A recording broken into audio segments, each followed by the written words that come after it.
Today I'm going to talk about the natural production of melatonin. So my whole life I have always had a really hard time with sleeping, falling asleep, staying asleep. It hasn't been a fun thing. So I thought it would be really interesting to learn a lot more about the natural production of it, what decreases it, what increases it.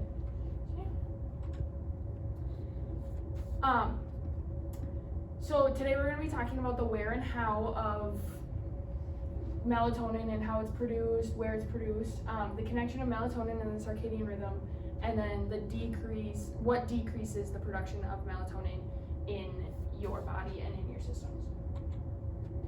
So the science behind the production of melatonin. So it is a natural hormone that is produced in the pineal gland, and after it's produced, there are different triggers that cause the melatonin to be released into your bloodstream, which doesn't actually cause you to sleep, but it helps you to relax your body and to settle down in order for you to get into a stage of sleep. So darkness promotes the production of melatonin. That's why we get tired at night, everyone gets sleepy because it starts to get dark out. And then the presence of light kind of stops the production of melatonin. So if you are in a dark room for a while, then all of a sudden you turn on the lights and you turn on music, it messes with your head and it will stop the production of melatonin, and after a while you won't become that sleepy. So melatonin is huge in the circadian rhythm. So your circadian rhythm is a 24-hour cycle.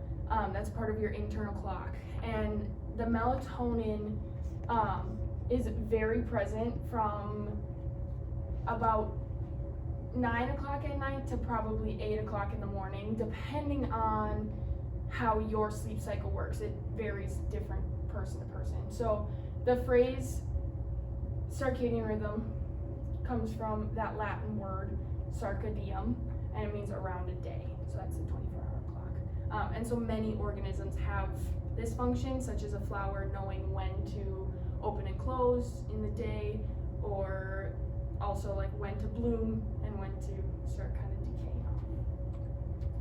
So what decreases the production of melatonin? Stress is probably the biggest decreaser of melatonin. Stress causes there to be an increase in production of cortisol, which binds to your pineal gland and makes the production of melatonin like decrease or even stops production. So if you get into a really high stress situation at night, it can stop your production of melatonin and it can make it very hard to go to bed for a while after.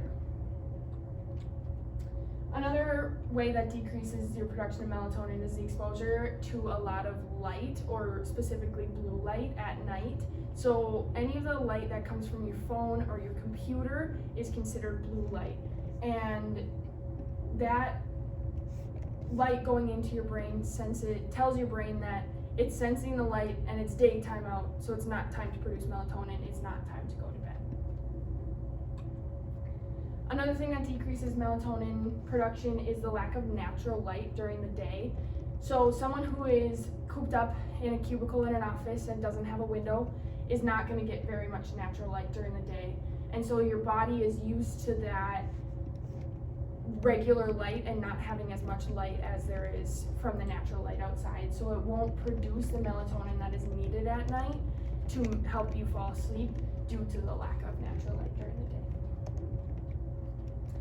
So to kind of sum up and review the couple things that I've talked about today on melatonin, some ways to increase the production of melatonin is to avoid looking at your computer or your phone late at night before going to bed. To increase the amount of natural light you get in a day. This is why our parents push us to go outside. And to keep your bedroom dark when you're trying to go to bed, because that helps to produce more melatonin and it signals to your body that it is time for you to fall asleep and relax. So, with this knowledge, how will it affect your next night of sleep?